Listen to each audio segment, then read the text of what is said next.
When I started this podcast and I sat down and wrote down a list of everybody I had hoped that we could possibly get on the podcast, one of those people is the guy we're interviewing today. So I've always wanted to sit down with Jerry Baker and find out a little bit about his history, where he's been, what he's been through, some of the lessons we can take away. So this is a very big day. Jerry Baker, thank you for joining us today, buddy. Well, thank you guys. It's a pleasure to be with you. It's especially fun for me, Jerry, because my first venture into the mortgage world at 40 years of age was First Horizon Home Loans, of which you happen to be the CEO. So I got to meet and experience you in your place, conducting business, running that organization from a pretty close perspective. And so I'm thrilled, as you can imagine, to have him here today as well. Thank you. Well, and the last person we interviewed, we talked about how many great leaders we've interviewed from First Horizon. Yeah. Like so many people came out of that as great leaders. And usually that only happens when you have a great leader at the helm, mirroring, that type of behavior, showing you how to be a leader, showing you how to grow a company. But before you got into mortgage, let's talk about where this all came from. Like what was Jerry Baker growing up? Well, I didn't get into the mortgage business until I was 45. So I had different businesses and careers for, 25 or 30 years before the mortgage company. And let me just give you two examples of things because you learn things along the way. I was in my mid-20s and I had the opportunity to work for Ronald Reagan. Oh, wow. What? The deputy director for the Department of Commerce. And the city of Barstow, California, you probably know where that is, asked the governor to speak at an annual meeting. And he couldn't do it, and it kind of rolled downhill. And the last man standing was me.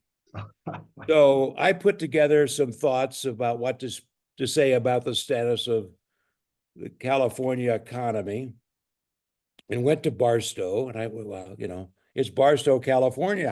How bad could it be? I walk into the War Memorial Auditorium and there are 800 to 1,000 people there.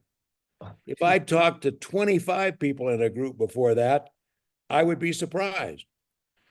To say I was tongue-tied and scared would be an understatement. And to say I did a good job would be far from the truth. But I learned a lot by that experience. And over the next 4 years working for the governor, I probably did 200 of those talks. Oh, wow. To, a few people to hundreds of, people. And that prepared me for the years later when I was leading companies and talking to groups of employees, and it eased the pain of doing that. And I became more comfortable doing that. And then another thought was after I got an MBA, I went to work for an aircraft company. And they think because you have an MBA, you're analytical, I guess. And I was given the assignment to prepare a cost estimate for a new aircraft. It was the forward fuselage on the SST. Oh, And wow. I had to go to Seattle to negotiate the contract. But before going, I had to make the presentation to the senior executives in the company and the board. And just got started in making the presentation. And one of the guys said, I don't think your estimate for XYZ is right. And I told him, well, it had been a different number, but I was on the floor and I talked to the people who were actually doing this. And that's how I came up with my estimate. And what happened after that? No one asked me a question. I think none of them had been on the factory floor in years. And so what I learned was get out and talk to people. Don't be afraid to ask questions, and you'll learn a lot. And so I did. And so those are just some examples of, when you're in a job and you're moving along and moving up, you're going to experience opportunities to learn something that's going to be with you forever and will help you.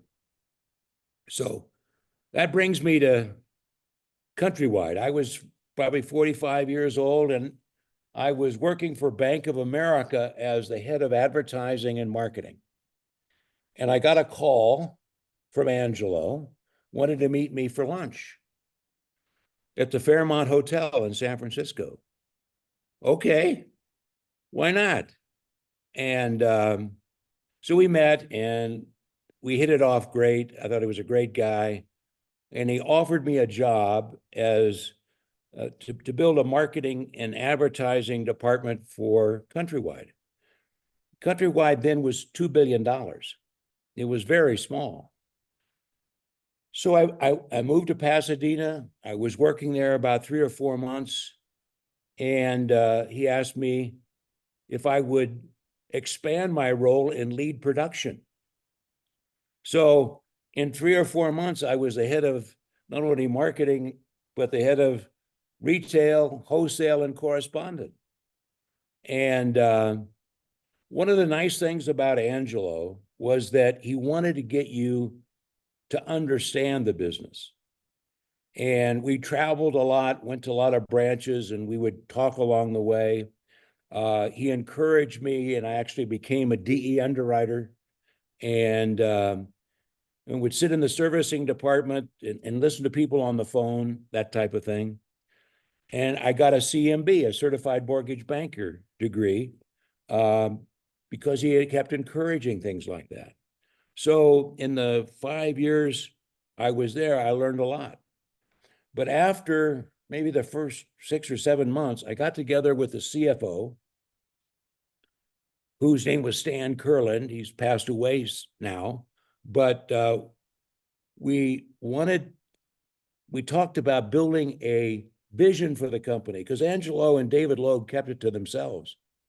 We wanted to build a vision for the company and a direction where we're going to go and how we're going to get there.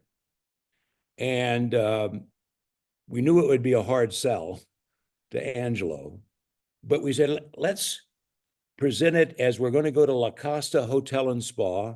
He can play golf in the afternoons and we'll meet in the mornings. So we did. Smart pitch. Yeah. That's how you get me to meetings too. But the nice thing about it is we, as a team of 30 or 35 people, came together, created a vision and a plan, a detailed plan to take us from 2 billion to 50 billion in 5 years. And we executed that, and we did. And, the rest is history for Countrywide. They kept growing. Mhm. But it proved to me, what I later learned or did a lot of when I was with Building Champions and working with individual CEOs, is you have to have a vision, a plan, a specific direction, and don't underestimate what you can do. So how did you know that back then though? Like when you're obviously walking into a bigger job than you've ever had before. You've got more responsibilities than you'd ever had. Did you know how to make a vision and like design, okay, this is where we're going? Or were you just like, hey, maybe this is a good idea? Well, in a small way, I'd always done that in my life. I wanted to have a plan, know where I was going, and that type of thing. So it wasn't like it was foreign to me, but it was on a bigger scale. And Stan was a smart guy, and so he agreed. We bought into it, and we were able to get Angelo to go away and spend some money, and we all played golf together and built that plan. But it just reinforced the value of detailed plans and what they can mean to a company. So I'll tell you, Angelo Mozilla was on my list as well. He was on my first spreadsheet I wrote. I'm like, if I could somehow get that guy, and I didn't reach out in time. And so when I found out he had passed, I was like, man, what a missed opportunity to get some of that just the amount of information, wisdom, knowledge, experience that guy had. What can you tell us about He him? started out as a loan officer for a small mortgage company on the East Coast that David Loeb ran. And Oh, wow. bright guy, energetic, and he convinced David to start a new company, and we were one of the first companies that were a publicly traded company. So in latter part of 80s, we were making presentations to analysts and investors that would come in and want to know about where's the company going. And it was just a great learning experience, I can tell you that.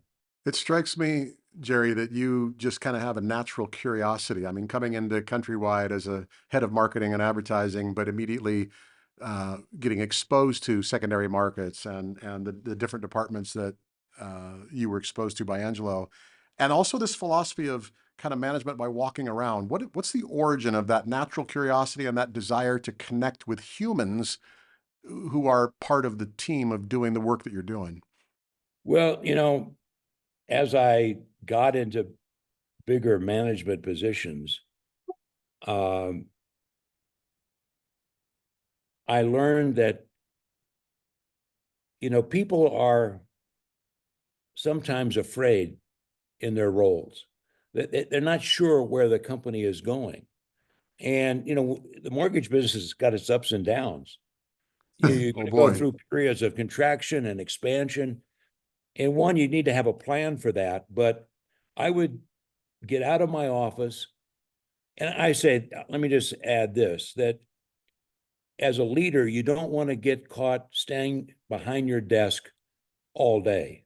You want to get out and talk to people and find out what's on their mind, what's getting in their way of being more successful.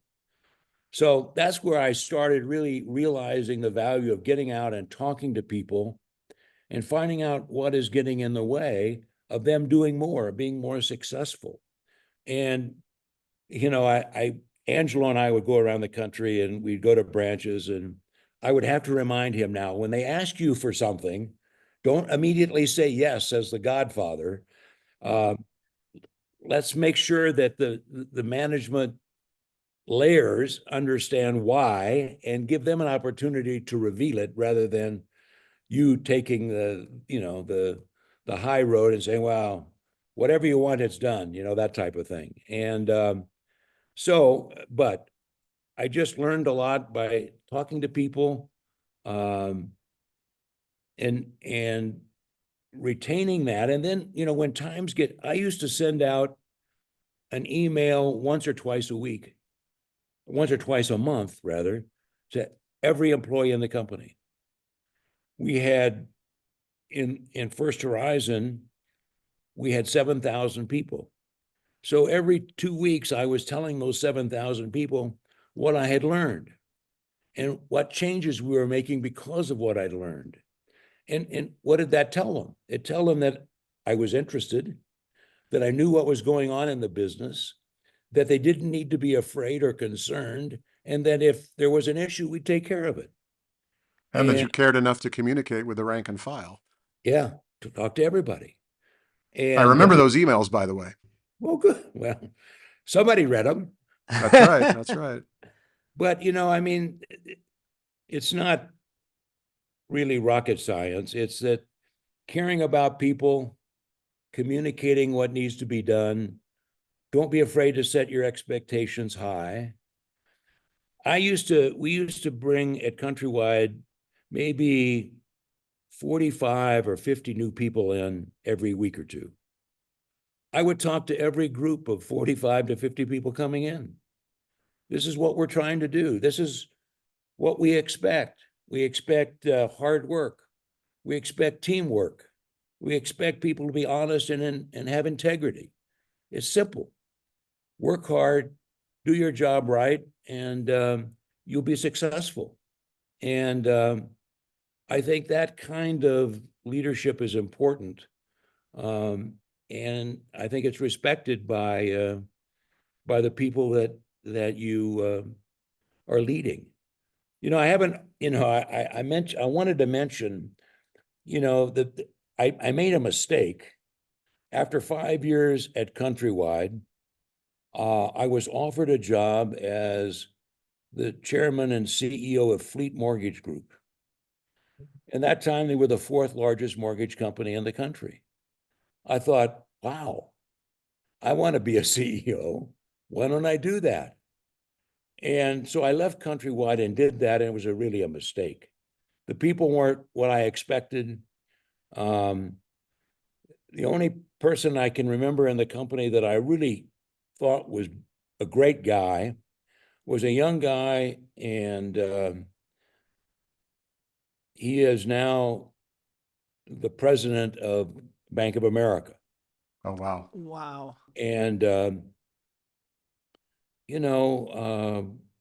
but so I took a hiatus, and fortunately I was at a conference and I met a guy named Jim Witherow, who was the CEO of FT Mortgage Companies.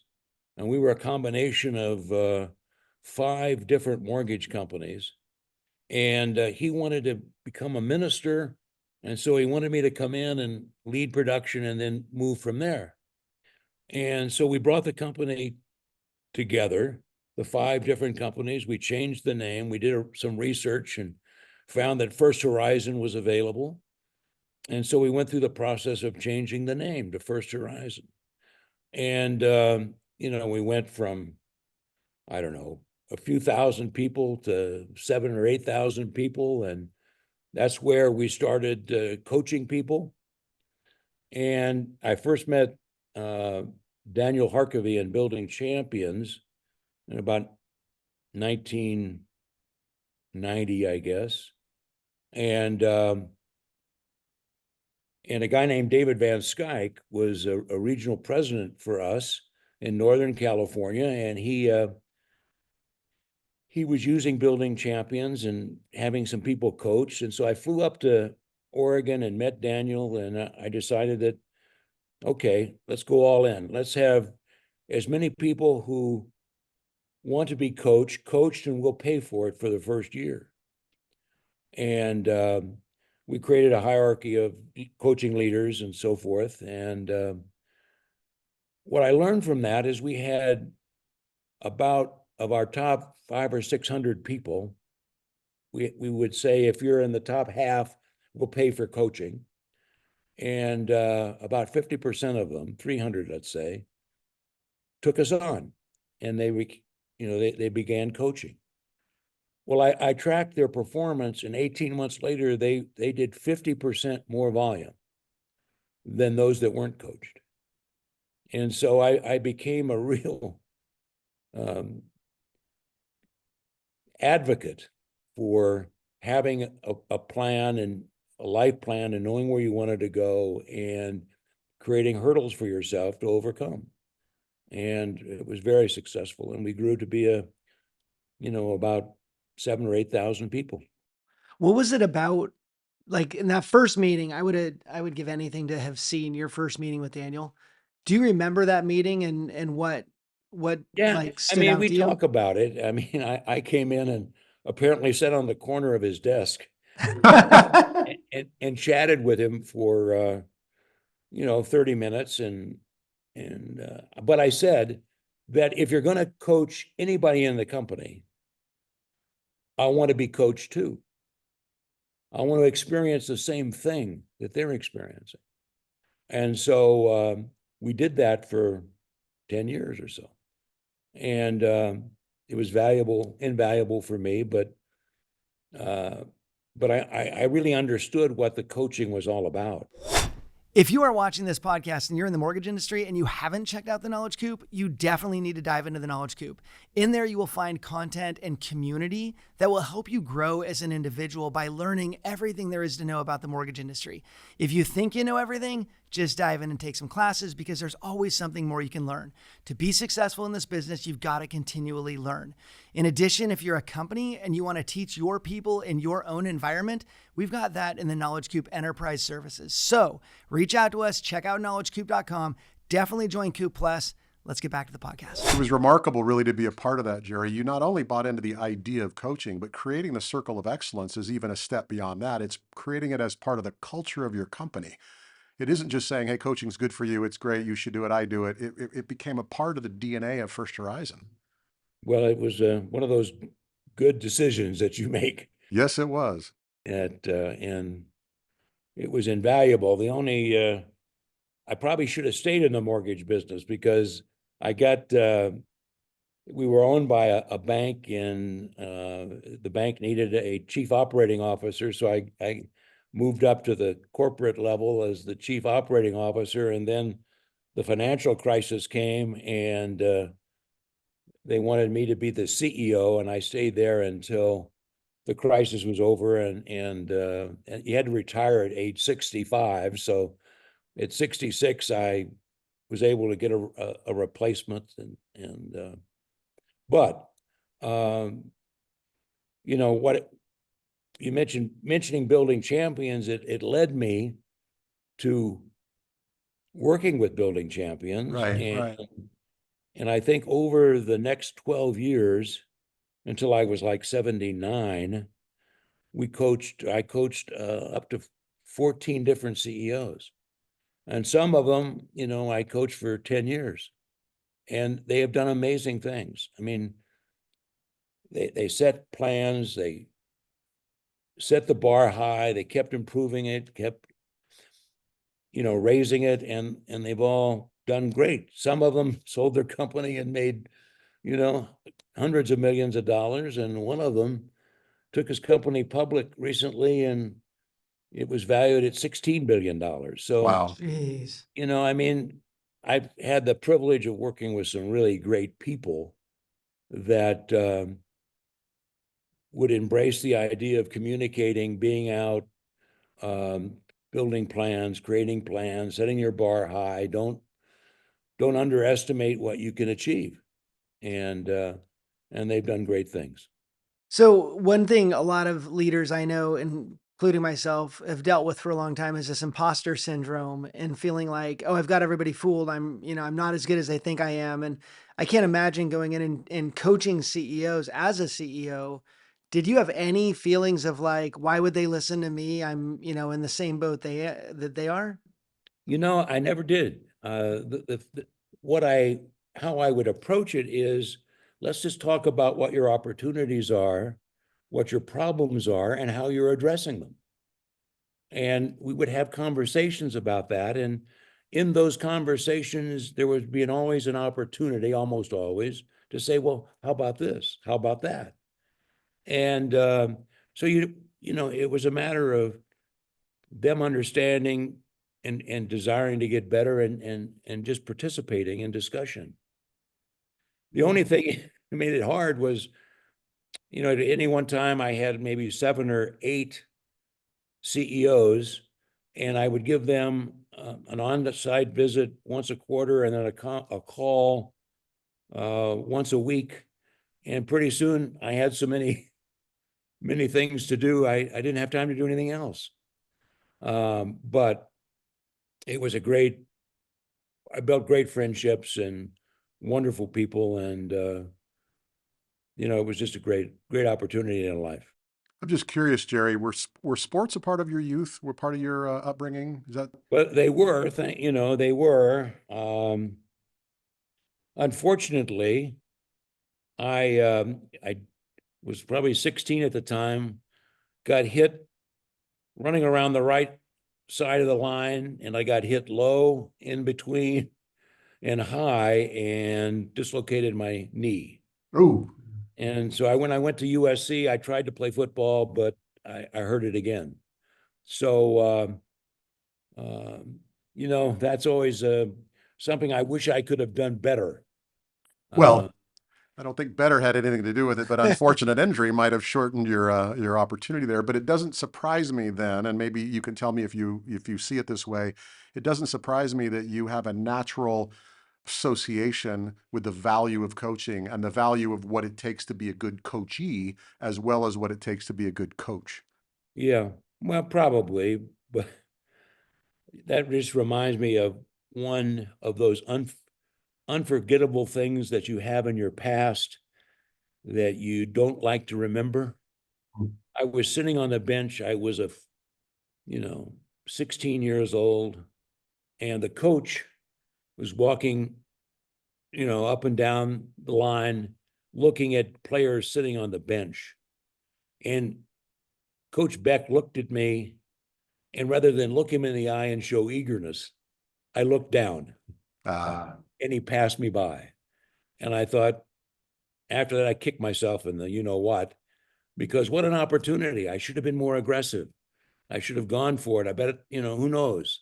Maybe I wouldn't have gotten an injury later if I had done that. But, those are just things you learn. But you reminded me of that with your Well, those are analogy. the things that fuel you later in life. Even the fleet experience, while you wouldn't chalk it up as a positive environment to be in, you probably learned a tremendous amount, maybe what not to do or how not to function as a leader, but still great resource for learning. Yeah, I think all along the way you learn things that are invaluable. And, the best thing was have a plan. Don't set your expectations too low. Make them as high as you can and then higher, and work to execute them every day and get buy-in from everybody. And the people that work for you are going to be happier. They're going to feel like they're contributing in a way that's meaningful.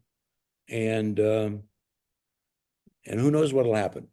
I remember something you said in our phone call prior to this, and you said that exact phrase, and at the very end you said, and then be ready to adapt your plan if something goes wrong or if it's not working.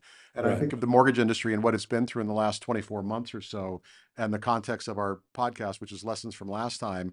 That may be the single most important part of yes, have a plan, set your goals high, work hard to execute that plan, but be ready to adapt when the market gives you something other than what you thought it was going to give you. Yeah, that's a good point. And there's two parts to that, really. You set out a plan based on what you know, and as you progress, you learn other things. And sometimes CEOs don't want to change. They don't want to change their plan because for whatever reason. Don't be afraid to change, adapt things to the environment that you're in. And,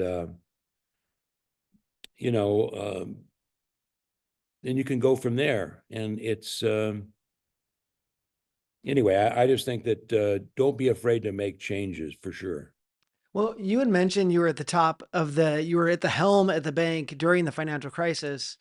What takeaways do you have from leading an organization in a completely failing economy in an industry that was falling apart, and you've got to somehow bring them through it? Well, the negative side of that, or one side of it, is you have to do what you have to do. And when I was leading the bank, we owned First Horizon Mortgage Company, and I had to sell it because if I didn't, I wouldn't have enough cash to keep the rest of the business rolling. And so we sold it to MetLife. And I hated to do that, but you sometimes have to make the hard decisions and hopefully the right decisions that will keep things moving. And, the bank was the 25th largest bank in the country, and now it's probably bigger than that now. And, so you have to make those decisions when they come along, and don't be afraid to make changes. And probably in the timeline, instead of waiting and going, but maybe it'll turn around, make the decisions when you have to. Well, you can always hope, but, the best thing to do is have a plan, make adjustments when it's necessary, and keep yourself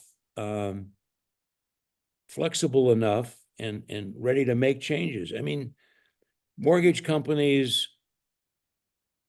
can cost a lot of money if there's not enough volume. And so sometimes you have to trim staff and make changes and do things differently. And the other point I wanted to make in that, and it just reminded me, is that in any given time, the mortgage business is contracting and adjusting. And what happens is that CEOs pull back, or their companies pull back, and it creates an opportunity for your company to fill the gap. So don't be afraid to move and expand and move into places that you're not, to take advantage of that, because at the end of the day, the customer just wants the loan done. and they want it done properly. And so be prepared for that. Take advantage of the opportunity. You know, I've never been in a business that we wanted to contract, we wanted to be smaller. I've always been in a business that I wanted to make bigger. And so look for those opportunities to make it bigger, because when you're bigger, you have more capital to make adjustments with. And if you pull back, you won't have the wherewithal to make those adjustments. So, you know, and I think that at any given time, there are companies that are contracting, and take advantage of it, because, you know, you may not get that opportunity again. That's a great point. You know, selfishly, I want to harken back to something that is a curiosity for me, and maybe you can shed some light on this. We talked earlier before we went live, or before we turned on the cameras, about the College of Loan Origination. And I'm thinking about all you've said about coaching and all you've said about having a plan and working the plan. And I remember going to the College of Loan Origination as a brand new employee of First Horizon, and it was a 2-week commitment, approximately 1 week on understanding the mortgage business and approximately 1 more week on marketing and sales and how to build and grow your business, build relationships with realtors and all that.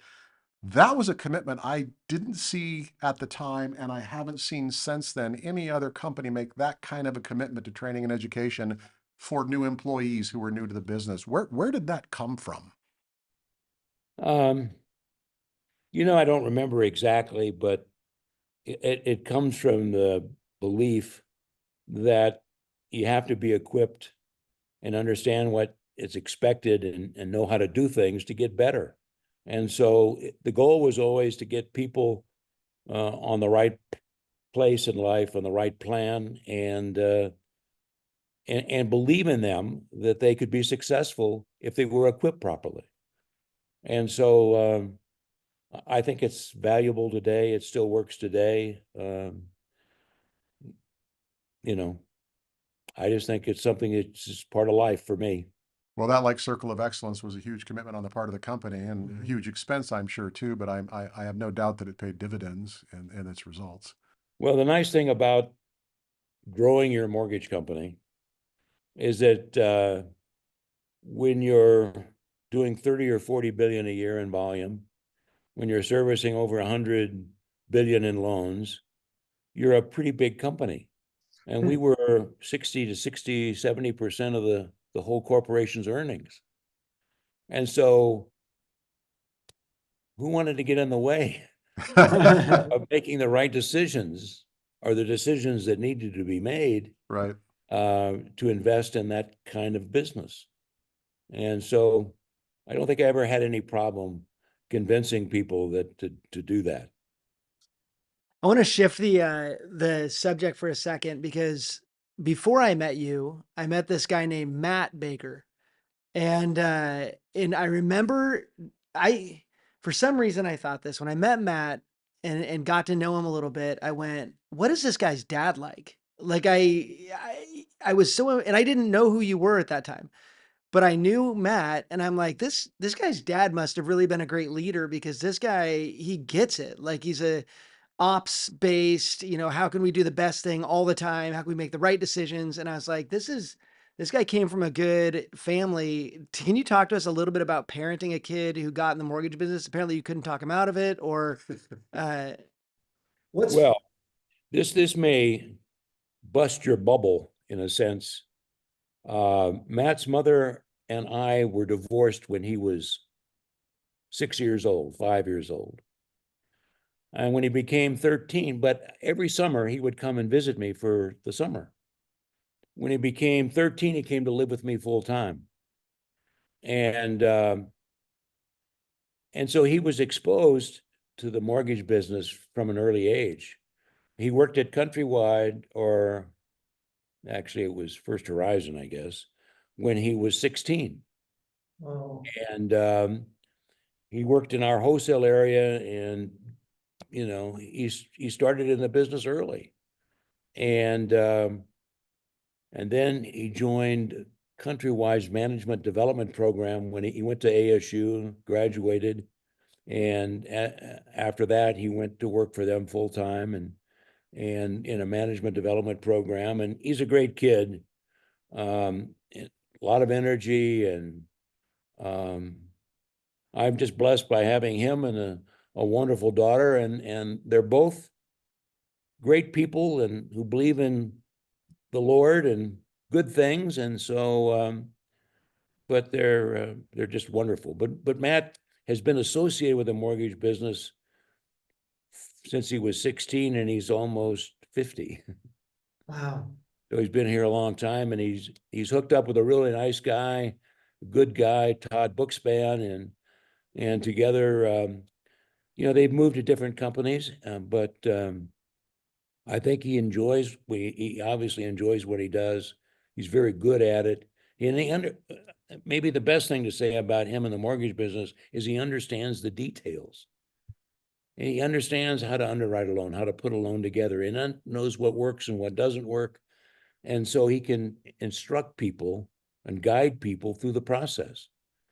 And as a result of that, do good volume, which you need to do nowadays.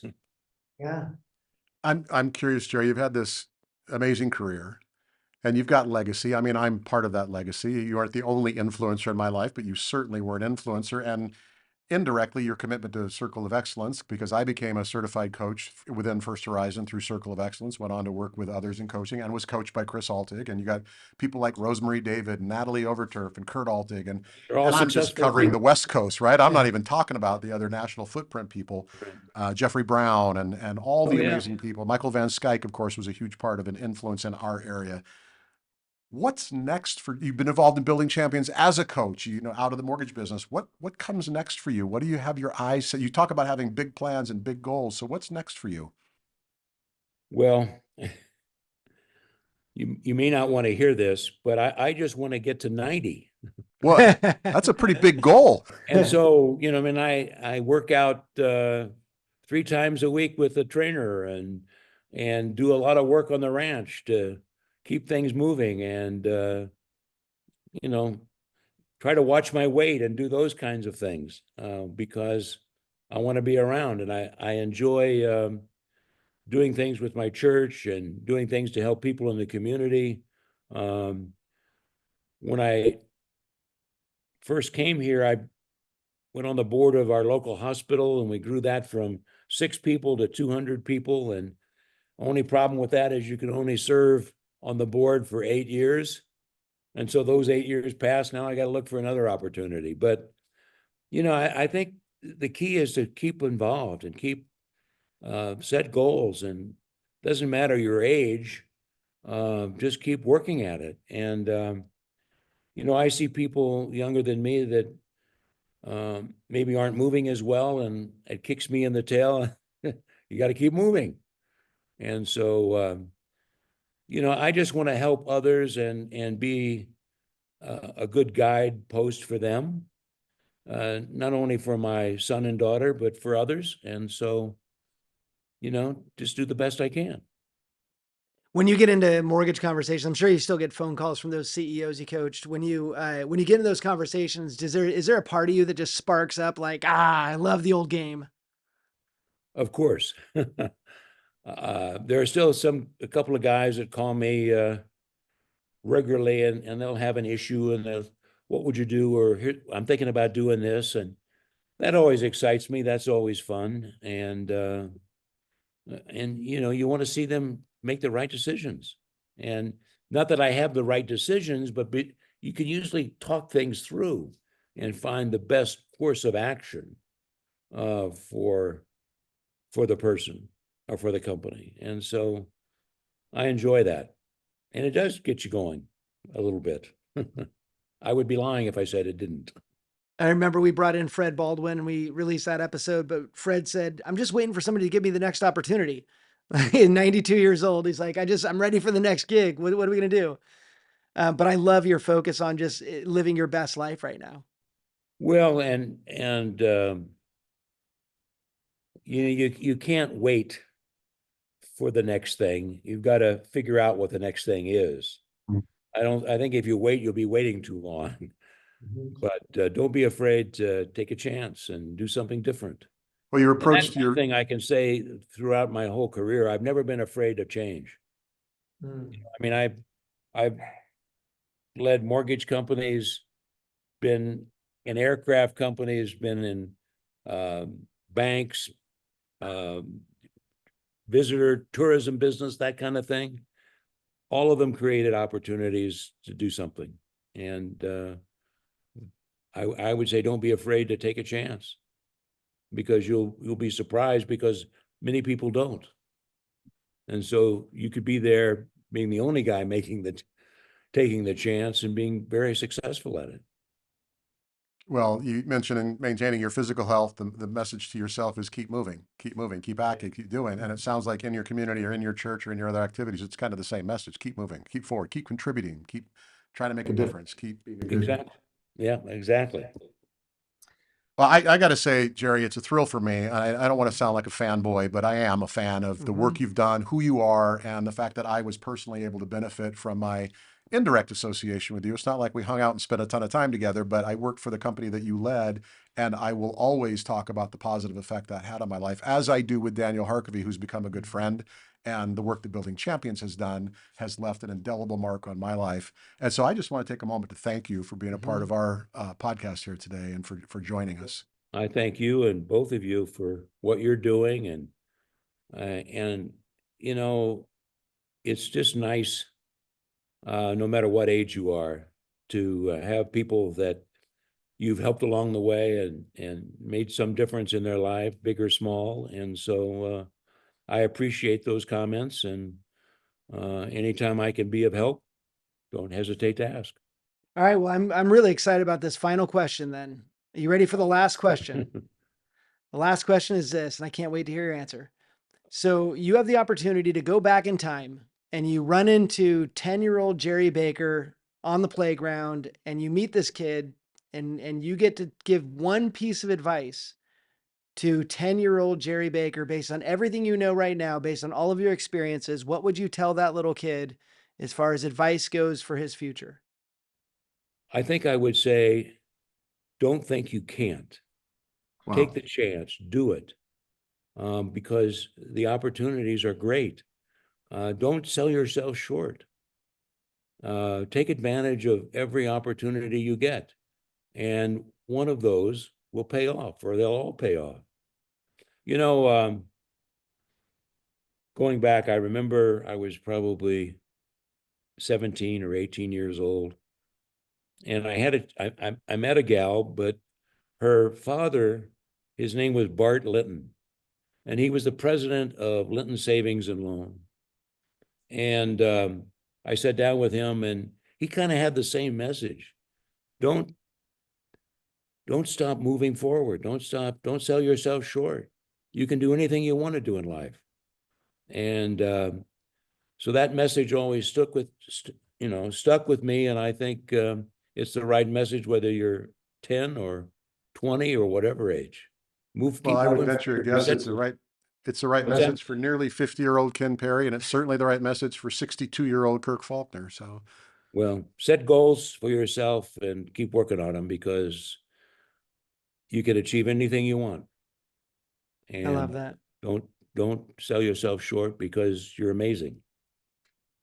that's a perfect place to wrap. It is, Jerry. You've got some horses to tend to, so time for you to head out into the ranch. And man, thank you for so much for joining us today. This has been awesome. Well, thank you, and all I can say is right on. All I appreciate it. right, thanks, buddy. Thank you. Thanks, guys. Bye-bye.